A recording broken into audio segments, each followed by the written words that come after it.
33번째 세미나입니다.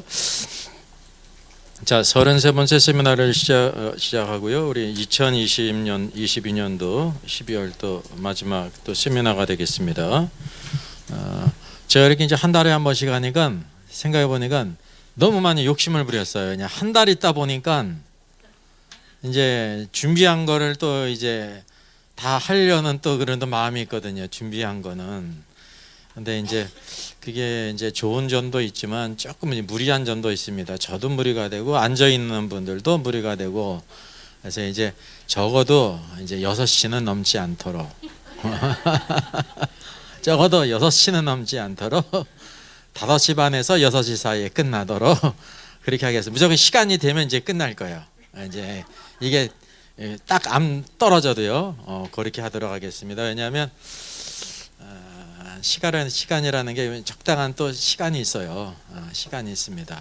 성경에도 뭐 이태 동안 뭐 바울이 가르치고 막 이렇게 했다고 하는데, 좋은 표본인데 우리가 시간 모였을 때 저도 한 타임이 이제 짧으면 1시간이고 보통 짧으면 1시간이고 이제 보통은 1시간 반이거든요. 1시간 반이고 길어지면 이제 2시간이 될 수가 있습니다. 그 정도 해야 또 이제 효과적으로 할 수 있는 면도 있기 때문에 제가 이제 시간을 염두에 두면서 절대 이제 6시는 넘어가지 않도록 5시 반에서 6시 사이에 끝나도록 이렇게 하겠습니다. 우리가 이제 성경을 보지 않습니까? 여러분, 성경을 보면 뭐가 보일까요? 성경을 보면 뭐가 보여요? 성경을 보면 성경이 보이죠. 예, 성경을 보면 이제 성경이 보이는데, 성경에 그 뭐가 있냐면요, 원칙이 있어요. 하나님께서 하시는 모든 일들에 다 원칙이 있습니다. 하나님께서 천지 만물을 창조하셨기 때문에 땅에 있는 모든 물질들을 만들지 않습니까? 이게 물질계에도 뭐가 있어요? 원칙이 있어요. 그 원칙을 뭐라고 부릅니까? 예, 그 이제 물리학의 법칙이 있고 화학의 법칙이 있고 다 이제 뭐 물체 운동의 법칙이 있고 법칙이 있습니다. 대한민국에서는 물이 위에서 아래로 흐르는데 이북 가니까 아래에서 위로 흐르더라, 그런 게 없어요. 대한민국에서 실험을 했더니 A라는 결과가 나왔는데 똑같은 과정을 가지고 저 러시아 가서 이렇게 했더니 거기는 B가 나오더라, 그런 게 없어요. 그래서 노벨상에도 물리학상이 있고 화학상이 있고 의학상이 있고 그런 겁니다. 그래서 이 땅에서 학문이 중요한 이유가 그 원칙이 있기 때문에 그렇다는 거죠. 그러니까 이거를 이제 모르는 사람이 없습니다. 예? 수학도 마찬가지예요. 미국 갔더니 거기에는 수학이 다른 법칙을 사용해. 아니에요. 똑같아요. 여기나 영국이나 중국이나 어디나 똑같다는 사실을 우리가 알아야 되죠. 근데 우리가 이제 뭐를 잊어버리냐면 성경에 원칙이 있다는 거를 잊는다는 겁니다. 성경의 원칙이, 성경은 바로 영적인 것들을 우리에게 보여주는 거거든요. 그 원칙이 있습니다. 그래서 성경을 쭉 읽다 보면 하나님의 뜻을 알게 돼요. 하나님께서 무엇을 말씀하시는지를 우리가 다 알아요. 이걸 해야 된다, 하지 말라, 이제 그런 것이 있습니다. 하라는 말씀이 있고 하지 말라는 말씀이 있고, 이게 두 가지가 다 중요하죠. 그리고 그 안에는 바로 뭐냐면 왜 하라고 하는가, 왜 하지 말라고 하는 그 원칙이 숨어져 있다는 사실이죠. 그 모든 것에 다 원인, 이유가 있어. 합당한 이유가 있습니까? 선악을 알게 하는 나무 열매를 먹지 말라 했을 때 먹지 말라는 게 팩트거든요. 이 팩트를 갖다가 막 그걸 해석하고 쪼리를 해가지고 이거는 너는 먹으면 안 되는데 나는 먹으면 돼라고 해석할 수가 있죠. 그거는 해석이 아니에요. 그거는 왜곡한 거지. 성경의 팩트는 모든 사람에게 다 적용이 되는 겁니다. 그래서 우리가 성경의 팩트를 누구든지 다 알 수가 있는데, 왜 하나님께서 선악을 알게 하는 나무 열매를 먹지 말라고 했는가라는 것을 우리가 이제 알 필요가 있지 않습니까? 이게 성경에 말씀해주고 있지 않는 것 같지요. 겉으로는 왜 먹지 말라는 말씀은 없잖아요. 뭐 결과만은 아는데 그것을 먹으면 정령 죽으리라, 그 결과를 안다는 사실이죠. 근데 이제 뭐를 잘 우리가 드러나지 않냐면 그 원인, 죽는 그 원인에 대해서 모른다는 것입니다. 그 성경을 잘 읽고 연구하고 하다 보면은 그 뭐냐면 하나님께서 그런 원칙을 우리에게 보여주십니다. 그래서 선악을 알게 하는 나무 열매는 좋은 거예요. 왜? 선과 악을 아는 나무니까 좋지 않습니까? 근데 이제 그거는 먹지 말라고 한 것은 죽기 때문이라 말이죠. 그리고 여기 이제 그것을 아는 또 중요한 것이 있는데 동산에 또 생명나무가 있어요. 이 생명나무는 영생의 나무인데 하나님께서 생명나무 열매를 먹도록 하셨습니다. 그게 뭐냐면 선악을 알게 하는 나무는 이름이 선악을 알게 하는 나무인데 그 나무의 실제 내용은 바로 뭐예요? 먹는 결과가 죽음이거든요. 그러니까 사망나무라는 거예요. 그거를 먹으면 죽는다. 이게 사망의 길이고 생명나무는 이름도 생명이고 먹어도 결과도 생명이라는 거죠. 그것을 우리에게 보여주고 있는 거예요. 성경은 오늘도 우리가 뭐냐면 그 말씀 가운데 하나님이 가지신 그 원칙이 있습니다.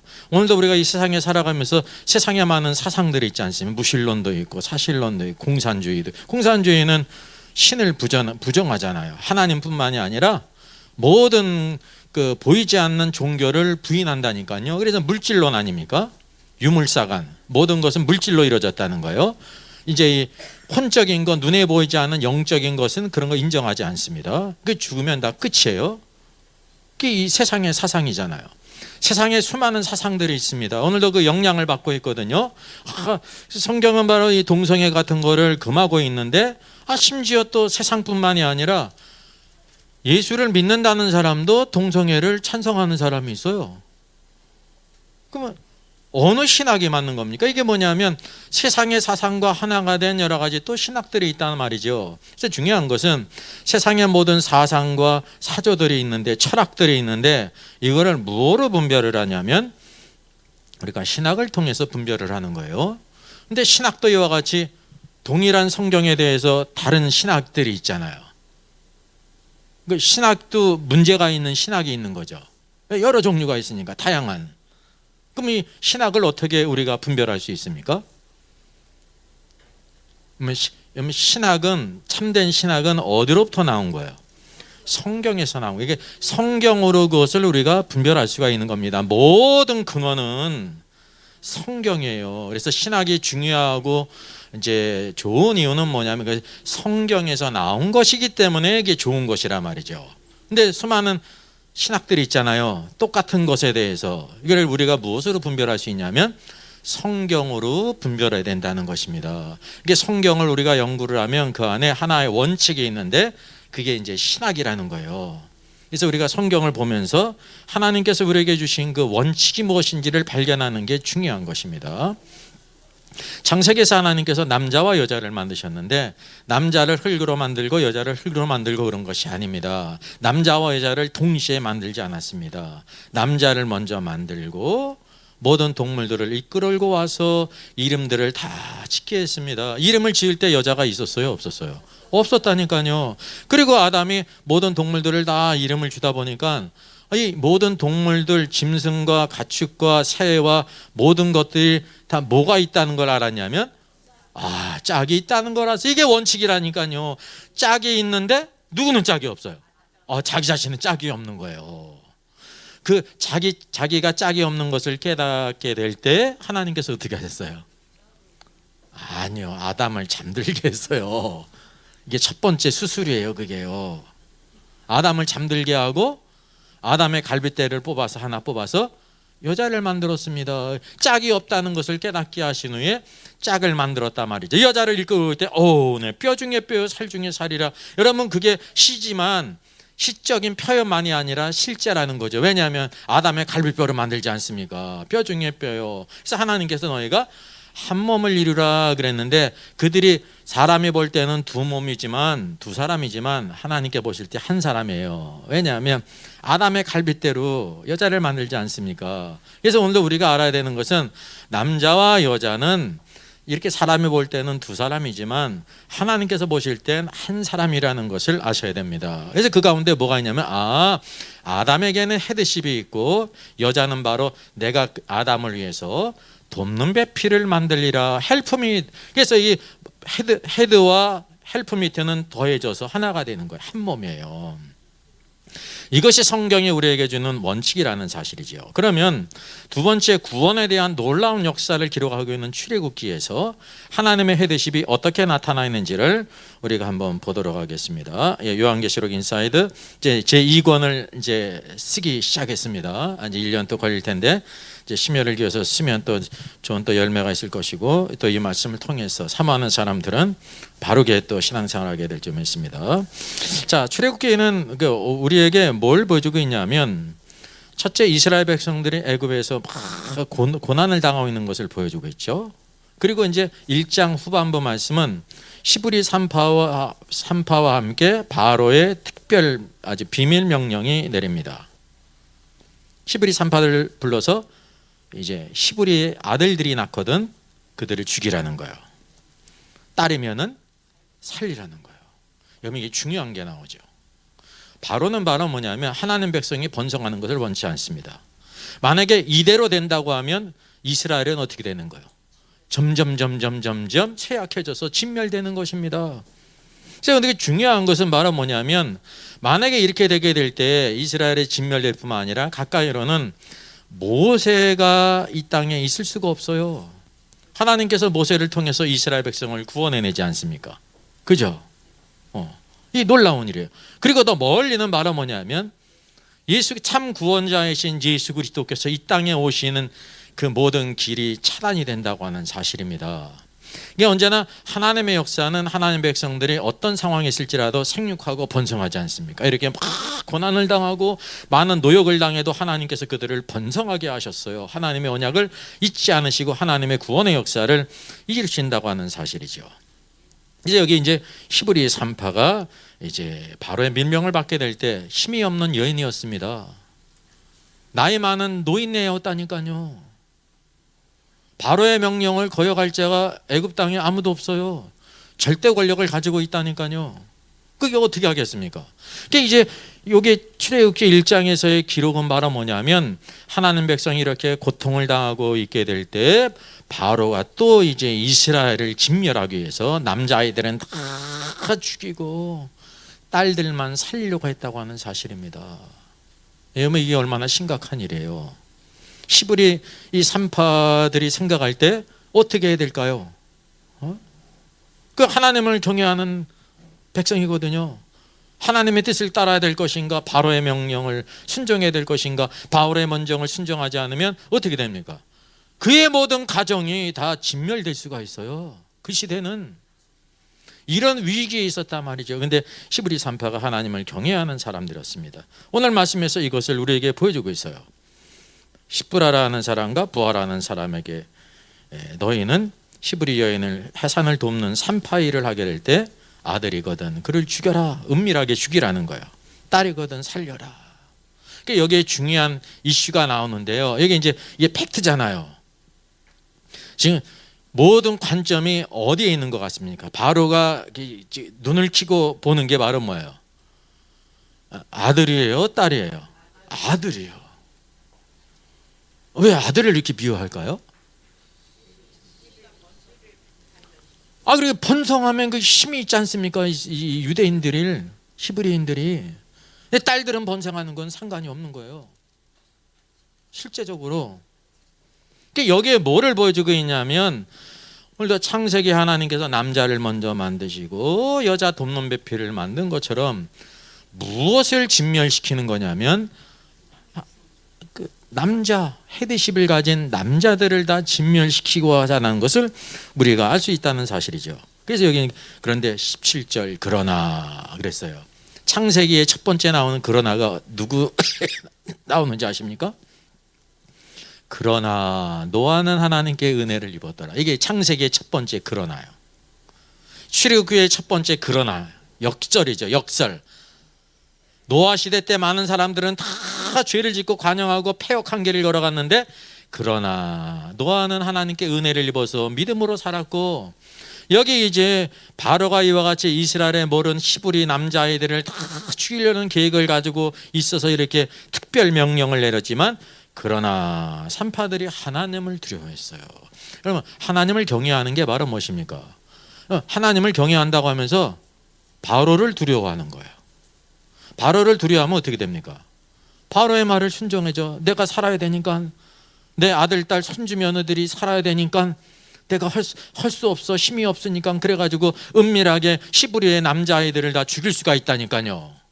근데 누구를 두려워했어요? 하나님을 두려워했어요. 여러분, 바로를 두려워하지 않고 하나님을 두려워하는 것이 하나님을 경외하는 것입니다.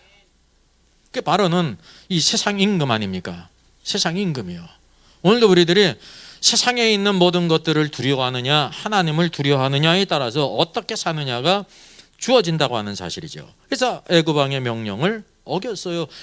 애굽왕의 명령을 어기는 게 여러분 믿음이에요. 애굽왕의 명령을 순종하면서 하나님께도 순종할 수 있어요? 그거 없는 거예요. 그건 이론상으로만 있는 거예요. 대부분 우리가 믿음이 연약할 때 바로에게도 순종하고 내가 하나님에게도 순종해야지 그런단 말이죠. 그런 것은 절대 있을 수 없다고 하는 사실입니다. 그래서 남자 아기들을 살렸다라고 성경이 말씀하고 있습니다. 이제 애굽 왕이 산파를 부릅니다.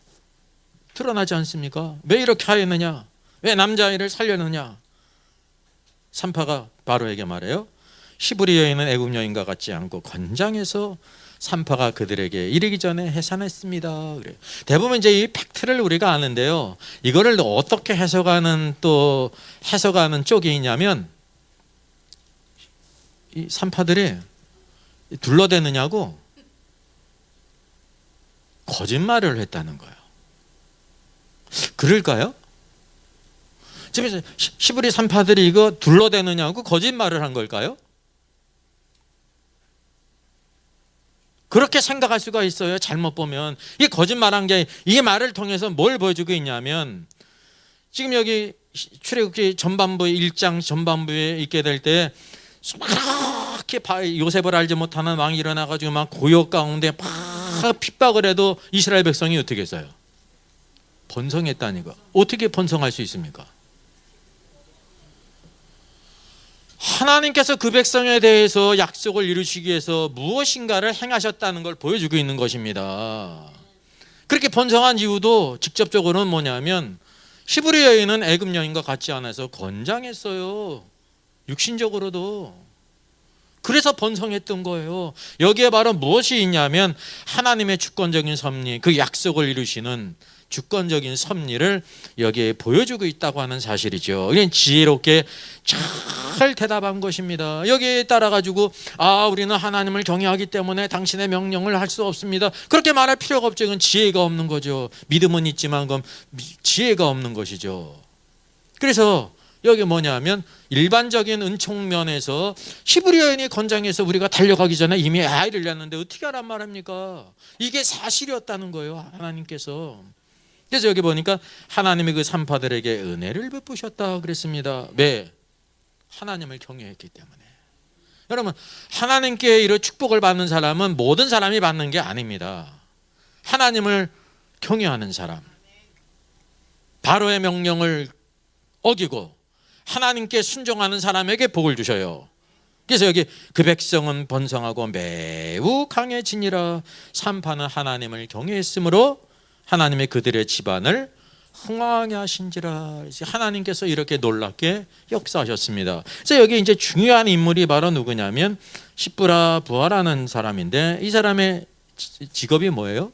산파예요. 산파. 어떤 사람은 바파 있고 산파가 있나? 그렇게 하나님 산파는 바로 뭐냐면 아이를 낳을 때 도와주는 사람입니다. 아이를 낳을 때 경험이 많은 여인이기 때문에 아이를 잘 낳도록 이렇게 순산하도록 돕는 자예요. 성경에서 보여주고 있을 때 하나님의 귀한 은혜가 바로 뭐냐면 이런 산파를 통해서, 오늘도 우리 하나님의 모든 백성은 영적인 산파예요. 다른 사람들이 그리스도 예수 안에서 열매를 맺도록 잘 도와주는 사람이 되어야 되는데, 이게 바로는 이 산파를 뭐로 쓰려고 해요? 죽이는 데 쓴다니까요. 죽이는 데. 세상은 오늘도 우리 믿음에서 자라고 잉태하고 막 이렇게 하는 거를 죽이도록 한다고 하는 사실입니다. 이게 영적인 진리라고 하는 사실이죠. 자, 여기 보게 될 때 하나님께서 주신 그 은혜 가운데 이와 같이 이스라엘 백성들이 번성하게 됐고, 이런 악한 대적이 있을지라도, 하나님을 대적하는 악한 대적이 있어요. 이런 것이 있을지라도 이렇게 하나님을 경외하는 자를 통해서 하나님께서 그 뜻을 이루시고 그의 가정에 특별한 축복을 주시는 것을 우리에게 보여주고 있죠. 이 시대도 동일한 것입니다. 우리 영적인 산파와 같이 이와 같이 그리스도 예수 안에서 생명 안에서 잉태하고 돕는 자가 되도록 우리가 힘써야 된다고 하는 사실을. 그래서 여기 중심이 누구에 대한 것이냐면 이제 뒤에 보면 확 드러나게 되는데요.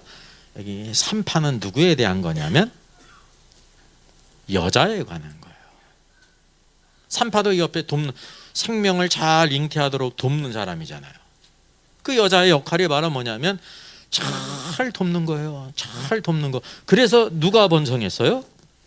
그 백성이 번성하고 강해졌어요. 하나님의 모든 백성들이 다 강해졌다니까요. 그 안에 있는 모든 가정에 있는 자녀들이, 남자아이들이 죽음을 당하지 않고 다 이렇게 잉태되어서 건장하게 세워졌다는 것을 우리에게 보여주고 있습니다. 둘째 보게 되면, 그리고 나서 이제 출애굽기 2장으로 넘어가요. 모세의 출생과 장성하기까지의 기록이죠. 여기에 우리가 특별한 것을 보게 됩니다. 첫째 1절, 레위 가족 중 한 사람이 가서 레위 여자에게 장가들어 그랬습니다. 레위 가족 중에 한 사람이 누굴까요? 출애굽기 6장 20절 보면, 아므람은 그들의 아버지 누이 요게벳을 아내로 맞이하였고 그는 아론과 모세를 낳았으며, 아브람의 나이는 137세였다라고 말씀하고 있어요. 여기 지금 레위 가족 중에 한 사람이 누구냐면 모세의 아버지인 아므람을 가리켜요. 또 여기 레위 여자에게 장가들어 그랬는데 레위 여자가 누구예요? 모세의 어머니인 요게벳이에요. 근데 우리가 그 뭐를 보게 되냐면, 여기 역대상에서도 아브라함의 자녀는 아론과 모세와 미리암이요라고 말하고 있습니다. 아니, 모세의 아버지가 아므람임에도 불구하고 여기 출애굽기 2장에서는 아므람이라고 하지 않고 뭐라고 불러요? 레위 가족 중에 한 사람이. 그래서 한 사람이라는 건 뭐냐면 한 남자가, 그런 뜻이에요. 그러니까 이 차이를 발견하는 게 중요합니다. 왜 이거 아므람이라고 하지 않고 레위 가족 중에 한 사람이라고 했을까? 그리고 또 이어서 말은 뭐냐면 모세의 어머니가 요게벳인 것이 너무나 확실하거든요. 요게벳이라고 하면 좋은데 그러지 않고 누구라고 하고 있냐면 레위 여자에게 장가들었다라고 말하고 있단 말이죠. 여기 지금 1절에서 두 사람 모두 다 동일한 원칙에서 쓰여졌다고 하는 사실이죠. 이걸 우리가 이제 발견하는 게 중요한 겁니다. 성경을 쭉 읽다 보게 되면 이렇게 두드러지는 하나의 원칙이 있잖아요. 공통인수가, 원칙이 쭉 드러난다는 사실이죠. 그럼 1절만 그러느냐? 그러지 않고 우리가 2절을 보자는 것입니다. 2절에 그 여자가 임신하여 아들을 낳으니 그랬어요. 그 여자가 누구예요? 요게벳이에요. 요게벳임에도 불구하고 그 여자 더 우원이라고 말하고 있단 말이죠. 왜 그러지? 우리 같으면 그냥 요게벳이라고 그럴 거 아니에요. 근데 성령께서는 모세를 통해서 아니다, 요게벳이 아니다, 그 여자라고 기록했다. 그 여자가 임신했다는 거예요. 아들을 낳았다는 거죠. 또 그가 모세가 잘생긴 것을 보고 석 달 동안 그를 숨겼다라고 말하고 있습니다. 요게벳이 낳은 아이가 모세 아닙니까? 근데 여기 중간에 보게 되면 그 아들이 잘생긴 것을 석 달 동안 숨겼다. 석 달 동안 숨긴 자가 누구냐면 요게벳이에요. 근데 성경은 요게벳이라고 하지 않고 그 여자라고 말하고 있다고 하는 사실이죠. 사도행전 7장 20절을 보게 되면 그때 모세가 낳는데 하나님 보시기에 아름다운지라. 내용이 똑같죠. 그의 아버지 집에서 석 달 동안 길리더니. 또 히브리서 11장에 또 모세에 대해서 말씀하고 있어요. 믿음으로 모세가 났을 때 그 부모가 아름다운 아이임을 보고 석 달 동안 숨겨 왕의 명령을 무소하지 아니했다라고 말하고 있습니다. 여러분, 사도행전과 히브리서에 나오는 요 이제 관점, 누구의 관점일까요? 하나님 보시기에 아름다운지라 그랬잖아요. 누구의 관점이에요? 지금 부모가 볼 때 자기 부모가 볼 때도 이뻐요. 이게 하나님 보시기에도 아름다운 자라는 게 성경의 요게 해석이에요. 내적인 걸 보여주고 있는 거예요. 영적인 관점에서 보고 있는 걸 보여주고 있는 거예요. 이 아름다운 자라를 우리가 그냥 보면 부모가 자기 자식 볼 때 고슴도치도 자기 새끼가 예쁜데 아름답죠. 근데 뭐가 들어갔어요? 하나님 보시기에, 하나님께서 보실 때에도 그가 아름다웠다는 거죠. 여러분, 이 땅에서 모든 부모들이 자기 자식 태어날 때 아름답고 이쁘지요. 누구든지 다. 근데 중요한 거는 바로 뭐냐면 하나님께서 보실 때도 아름다운 자인가를 우리가 알아요. 이게 하나님의 관점을 우리에게 이렇게 보여주는 거예요. 그래서 이거는 영적인 관점이고, 여기 출애굽의 관점은 바로 뭐냐면 여기 쭉 보여주고 있는데 새로운 관점으로 우리에게 보여주고 있다고 하는 것을 보여주고 있습니다. 그가 잘생긴 것을 보고 석 달 동안 숨겼다라고 말하고 있습니다. 누가? 요게벳이라고 말하지 않고 그 여자가 라고 말하고 있죠. 그러니까 1절과 2절에서도 이게 하나의 원칙이 뚝 있는 걸 보잖아요. 네 개가 다 일치가 되잖아요. 그러니까 이런 공통점을 보면서 우리들이 원칙을 발견하고 왜 이렇게 성경이 기록했는가, 성령님께서는 왜 이렇게 기록하게 하셨는가, 이게 거기에 뭐가 있어요? 이유가 있는 거예요.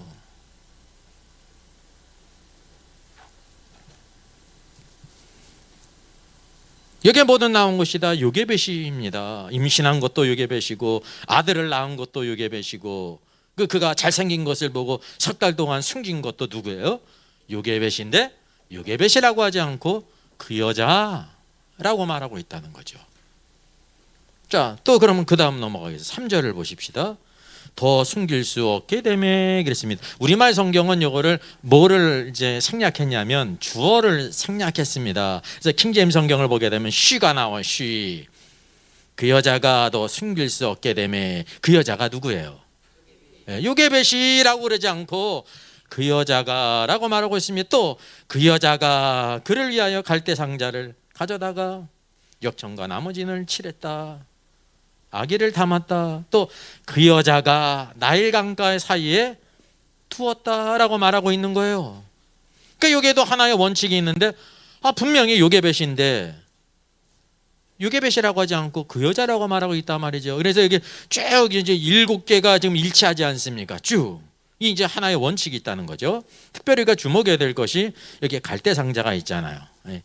찬양에도 있는데 갈대 상자를 가져다가 할 때 이 상자라는 말이 테바예요. 테바. 여기 킹제임스 성경에 뭐라고 번역됐습니까? 아크. 아크가 테바가 무슨 뜻이냐면 영어로는 아크로 번역됐는데 상자, 방주, 법궤 그렇게 번역이 될 수가 있는 거예요. 그러니까 여기에서는 말은 뭐냐면 여기 방주라고 번역할 수 있어요, 없어요? 이 뜻을 가지고 있어요. 근데 여기에 뭐가 어울려요? 문맥상 상자죠. 그래서 갈대 상자예요. 그럼 어디에서는 이게 또 나올까요? 노아의 방주일 때는 똑같은 테바가 여기는 방주입니다. 왜냐하면 방주 안에는 사람이 노아만 혼자 탄 게 아니라 어떻게 탔습니까? 노아의 가족들이 다 탔을 뿐만 아니라 모든 동물과 가축들이 다 들어가지 않았습니까? 그러니까 큰 거잖아요. 우리가 크기를 우리가 알지 않습니까? 그래서 여기는 그건 방주예요. 그러면 또 어디에서는 성막에 있는 법궤가 있잖아요. 이것도 테바예요. 거기는 뭐라고 번역해요? 법궤죠. 똑같은 단어라는 것을 우리가 알아야 되는 것이죠. 똑같은. 마치 노아의 가족들이 방주 안에 들어간 것처럼 모세가 어디 안에 들어간 거예요? 방주 안에 들어간 거고 상자 안에 들어갔다는 것입니다. 여기 공통점이 있습니다. 방주와 상자에 공통점이 있어요. 이게 뭘까요? 뭐가 같을까요? 역청. 방주도요 잣나무로 만들고 뭐를 다 칠했어요? 역청을 칠해. 역청을 칠하지 않으면 어떻게 될까요? 물이 스며들어오는 겁니다. 사이로. 물이 스며들어오면 어떻게 되는 거예요? 죽는 거예요. 물 속에 잠기기 때문에 죽음을 가리키는 거예요. 그러니까 방주는 생명이 어디에 있냐면 물에 있지만 물에 속하지 않고 물에 떠 있는 거예요. 떠일 수 있는 이유가 나무로 만들었을 뿐만이 아니라 역청으로 칠해야지. 여기 역청과 나머지노로 칠지 않았습니까? 그래서 여기 방주와 이제 상자는 이런 공통점이 있다고 하는 사실이죠. 그의 생명을 보존하기 위해서 갈상자를 여기 칠했다고 하는 사실이죠. 그러니까 여기서도 동일하게 요게벳이라고 하지 않고 그 여자라고 3번이나 말했단 말입니다. 그래서 이게 10번 모두 다 요게벳이라는 말이 나오지 않고 하나의 원칙을 지키고 있다는 것을 우리가 발견하게 되는 것입니다. 그 3절 봤으니 몇 절을 또 봐야 돼요? 4절을 또 봐야죠. 4절을 보게 되면 그의 누이가 어떻게 되는지를 알려고 멀리 섰더니 그랬어요. 여기 킹제임스 성경에 his sister라고 번역했죠. 그의 누이예요. 여러분 여기 그의 누이가 누구의 누이예요? 모세의 누이예요. 그러니까 모세의 누이니까 그냥 한마디로 뭐라고 얘기하면 되는 거예요? 미리암이라고 얘기하면 되는 거예요. 여기 역대상 6절 3절에서도 6장 3절 누구라고 말하고 있습니까? 아므람의 자녀는 아론과 모세와 미리암이요라고 말하고 있습니다. 미리암이거든요. 근데 여기 동일하게 미리암이라고 말하지 않고 그의 누이다라고 말하고 있어요. 누이는 어떤 형제를 시스터는 어떤 형제를 가리키는 거예요? 예, 여자 형제를 가리키는 거거든요.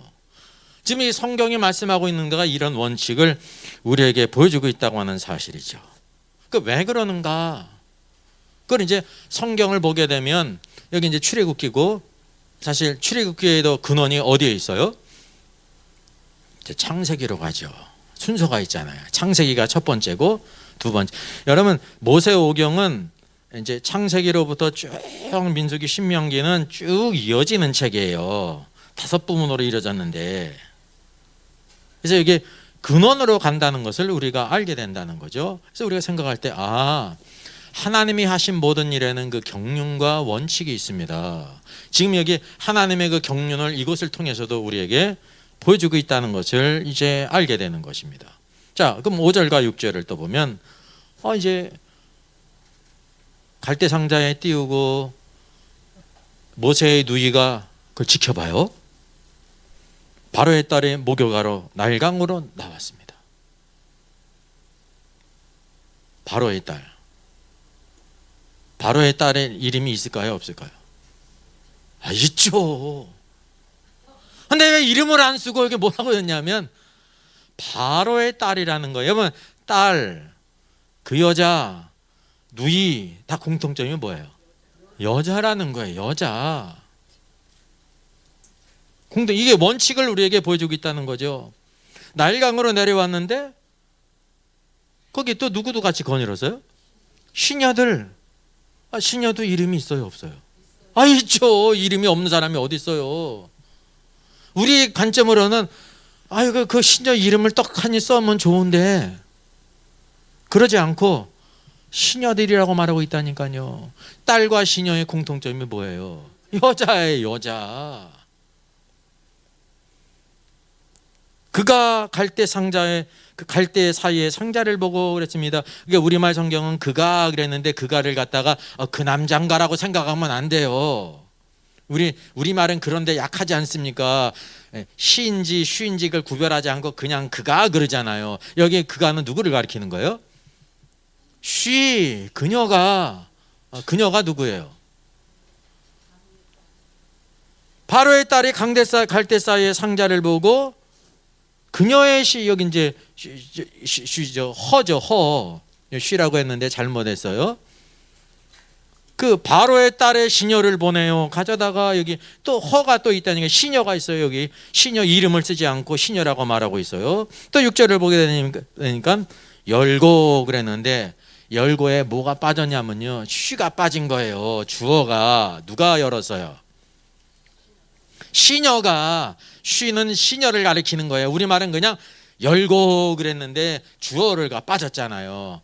그녀 시녀가 열고 또 그 아기를 보니 아기가 우는지라. 그랬더니 그가도 쉬예요. 쉬 누냐면 바로의 딸이 그를 불쌍히 여긴 사람은 이제 바로의 딸이죠. 이르되 이는 히브리 사람의 아이로다. 이 모든 상황을 보면 딱 하면 그냥 아는 거잖아요. 뭐를 또 보면 알아요. 예수님도 마찬가지로 어디에 쌓였다고 성경이 말씀하고 있어요? 예수님 강보에 쌓였어요. 강보에 쌓였으니까 어떻다는 것입니까? 강보에 쌓였다는 것이 무슨 뜻이에요?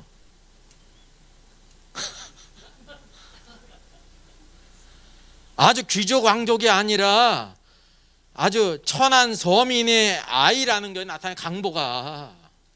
그리고 어디에 태어나셨어요? 이제 말구유 그러는데 사실은 말구유가 아니라 나귀구이예요. 말구유도 있지만 나귀구이예요. 나귀. 어쨌든 구유에 태어나신 것이 성경이 뭘 보여주고 있는 거예요? 예수님께서 가장 낮은 곳에 오셨다는 거예요. 이 땅에서 예수님보다 더 낮은 곳에 탄생한 사람이 없어. 말구에서 탄생한 사람이 있어요? 없다니까요. 왜냐하면 그분이 하늘 영광 버리시고 가장 낮은 곳에 오셔서 우리를 그렇게 섬기려 오셨다는 증거란 말이죠. 그러니까 이게 딱 보니까 히브리인들이 쓰는 강보거든요. 그래서 이게 히브리인의 아이로라는 것을 딱 알았다니까요. 죽임을 당하니까 나일강에 뛰었구나. 그래가지고 뭐였어요? 하나님의 주권적인 섭리 가운데 그 아이를 보면 징그러워. 이 천한 거 그럴 수 있잖아요. 귀족이니까. 왕족이잖아요. 왕족. 오늘날도 그러잖아요. 돈 좀 있으면 지금 없는 사람들 뭐라고 얘기해요? 벌레 같은 것도 그러잖아요. 오늘 이 시대에도. 근데 그 아이를 보고 어떻게 했어요?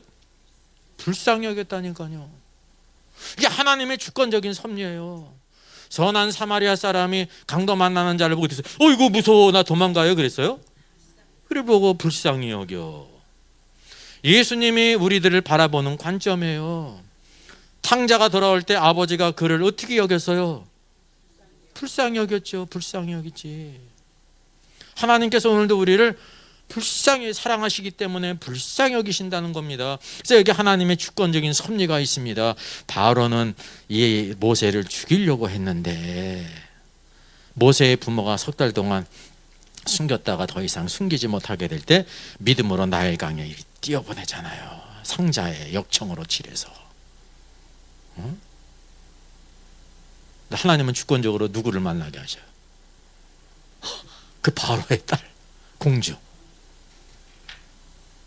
그가 양육하잖아요. 그러니까 가장 완전히 호랑이 굴에서.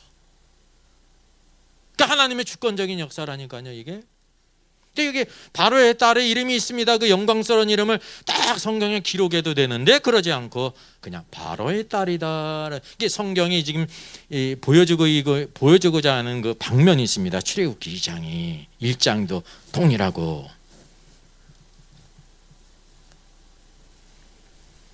또 이어서 7절을 보십시다. 그의 누이가 바로의 딸에게 이르되, 지금 그의 누이가 따라갔잖아요. 어떻게 되는가 해가지고. 이게 미리암이거든요. 동일하게 또 앞에서 그의 누이라고 했으니까 여기는 또 이렇게 균형을 맞춰가지고 미리암이라고 해도 되는데 우리 생각엔 그러지 않고 동일하게 그의 누이가 모세의 누이가 라고 말하고 있다니까요. 그리고 누구에게 또 바로의 딸에게 이르되 내가 가서 당신을 위하여 히브리 여인의 유모를 데려다가 이 아기에게 젖을 먹이게 하리까 라고 말했습니다. 사실 이 유모가 누구예요? 이게 몇이죠? 그러니까 이제 미리암이 뭐라고 얘기할 수도 있어요? 내가 요게벳이라고 하는 여인을 아는데 데려오겠습니다 이래도 되잖아요. 근데 여기서 뭐냐면 유모를 그랬습니다. 그러니까 누이나 바로의 딸이나 유모나 공통점이 뭐예요? 다 여자라는 겁니다. 그의 이름을 써도 되는데 한 번도 쓰지 않고 모두 다 일반 명칭으로 말하고 있는데 공통점이 여자라고 하는 사실이죠. 여러분 출애굽기의 시작은 누구로부터 시작되는지 아세요? 이게 누가 중요한 인물이에요? 1장에서도 누가 중요해요? 1장에서 출애굽기 1장에서 누가 중요해요? 네? 밭에서 나는 파 말고 산에서 나는 파가 있다고 그랬잖아요. 산파가 중요하잖아요. 산파가 이게 중요한 년이라는 거예요.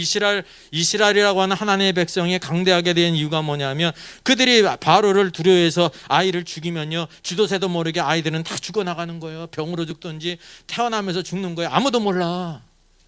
근데 그들이 하나님을 두려워했다니까요. 하나님께서 그의 집에 복을 주셔서 흥왕케 하셨잖아요. 이게 중요한 게 바로 누구냐면 남자가 중요한 게 아니라 여자가 중요하다니까요. 돕는 자들 여러분. 우리 월드컵 이제 16강전 가는 마지막 시합이 어디하고 했죠? 부엌칼 말고 무슨 칼이요?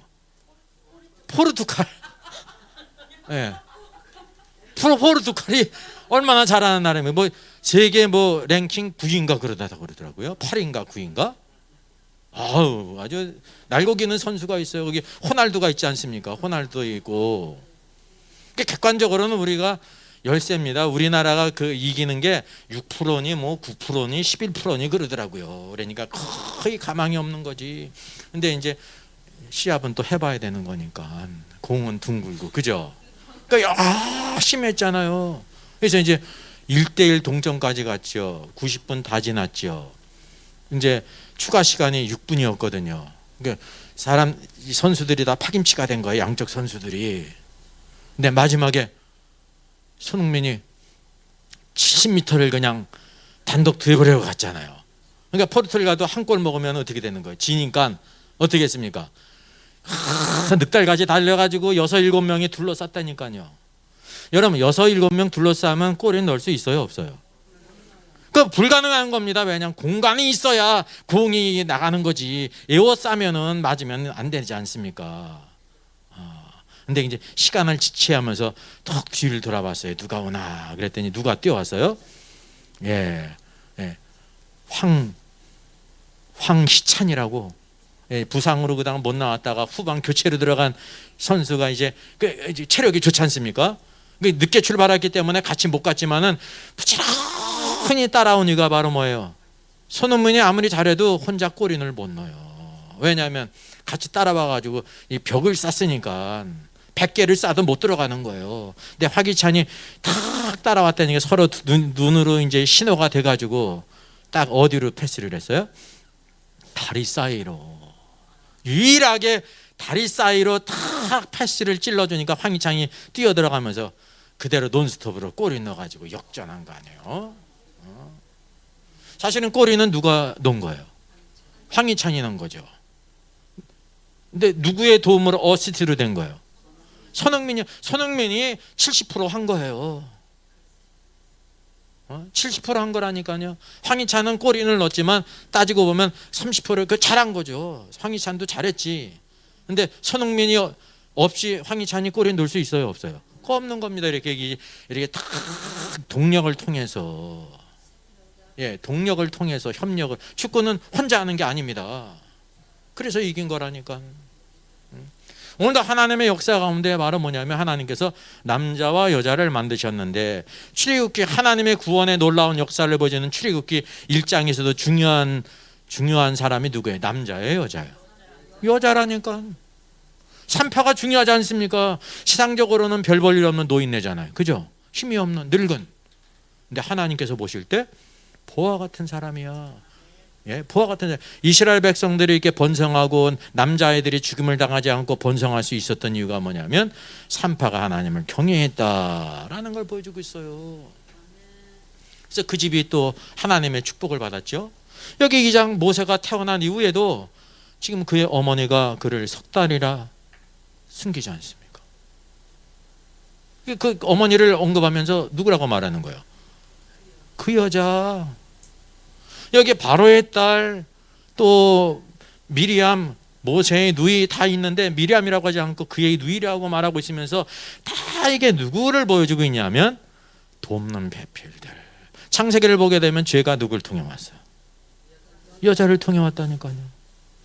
하나님께서 구원의 역사를 이루시게 될 때 또 누구를 사용하셔요? 여자를 통해서, 믿음의 여인들을 통해서 이와 같이 누가 있게 하시냐면 모세를 모세되게 하도록 돕는다는 사실이죠. 여기에 모든 초점이 다 누구에게 있냐면 여자 돕는 배필들이 이렇게 믿음의 사람들이 있었다.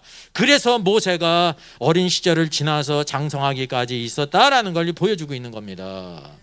여러분, 손흥민이 이렇게 어시스트지 않았다면 황희찬이 골인을 넣어요, 못 넣어요?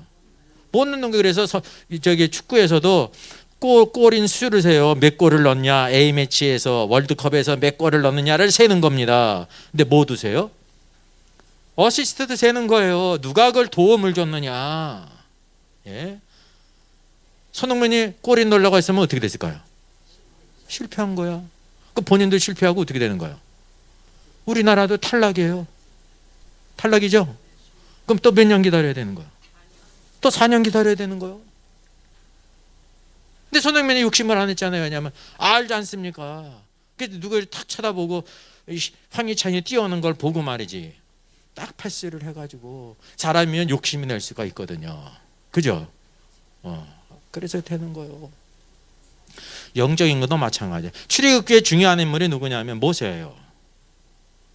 모세지. 근데 우리가 뭐를 간과하냐면 하나님께서 모세를 사용하기까지 누구의 도움 어시스트가 있었느냐. 여기에 산파들이 믿음의 여인이 있었고, 그의 어머니가 있었고, 그의 누이가 있었고, 바로의 딸이 있었고, 시녀가 있었다는 거예요. 돕는 배필들이 있었다라는 걸 우리에게 보여주고 있는 것입니다. 그래서 하나가 된다는 것을 보여주고 있는, 이게 바로 뭐냐면 성경을 통해서 하나의 원칙을 발견하면 이게 하나의 신학이 되는 겁니다. 신학이. 그래서 창세기를 보면 죄는 여자를 통해 왔는데 하나님의 구원의 역사, 이제 모세를 통해서 하나님께서 그 백성을 구원해내시잖아요. 반드시 모세가 있어야 되는 거예요. 그러니까 모세가 이기까지 누가 있었어요? 이런 여자들이, 돕는 배필들이 있었다는 것을 성경이 보여주고 있는 것입니다. 이게 바로 함께 하나님의 역사를 이루어가는 거예요. 함께 복을 받는 것입니다. 여기 7절에서도 그의 누이가 바로에게 딸에게 말하되 그랬어요. 미리암이라고 말하지 않습니다. 바로의 딸을 이름이 있는데 한 번쯤 언급해도 될 것 같은데 아니고 하나의 원칙 가운데 바로의 딸에게 말해서 내가 히브리 여인 중에 유모를 불러다가 내게 젖을 먹게 하리까. 이 모든 것이 뭐냐면 성령님께서 주권적으로 누가 쓰임 받았다? 여자의 위치가 바로 뭐예요?